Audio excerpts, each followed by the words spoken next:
If you got a speeding ticket because your speedometer was wrong on your car, you wouldn't put up with that. You would be angry, rightly so, that you had essentially been given false information that had harmed your life. In the field of politics, we accept bad information in a way that we don't elsewhere. I'm Will Moy.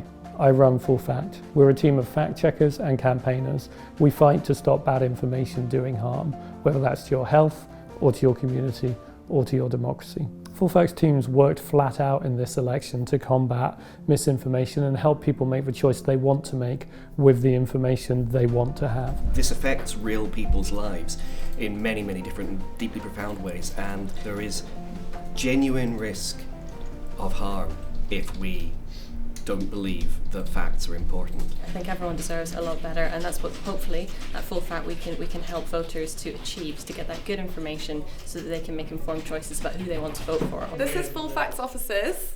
This is a bench where sometimes we have our meetings. We call this the park. Hi.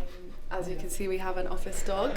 This is where our fact-checking team is, over here.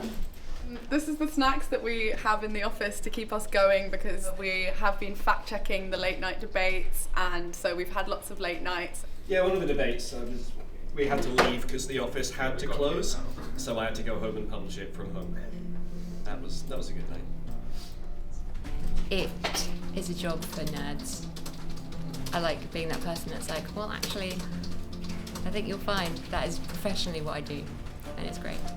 One of the paper's front page claimed that a Jeremy Corbyn government would lead to 52 more murders a year and an epidemic of violent crime. It seems to come from the Conservatives. With all things that are about predictions, it's about looking at the methodology and seeing how reliable or how reasonable this prediction can be made. The Labour Party, they were talking about the fact that we might have to pay £500 million more a week for drugs if a UK-US trade deal happens. So we fact-checked that as well and spoke about how that calculation is very rough and that we shouldn't set too much store in that number. We've seen voters' trust being betrayed on a regular basis. So our fact checkers have been working round the clock all through the week, covering every live debate, making sure that there's live coverage of the event and making sure there's an email in your inbox the next day. As a charity, Full Fact's work is entirely dependent on the generosity of our supporters. They're the only reason why we can sort of function and pay bills and fact check what we do, so they're incredibly important. We're just about to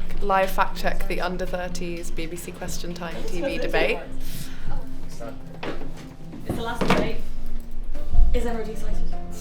Yeah. We want to thank everybody who's helped make this election campaign possible. Our fight against bad information doesn't end on election day. We've got to keep fighting. It's clear that our election laws are out of date. It's clear that we need to set higher standards and higher expectations. Together we can do that. We're proud of what we've done together. Thank you for all you've done. We hope you'll be there with us to fight harder for the honest debate we all deserve.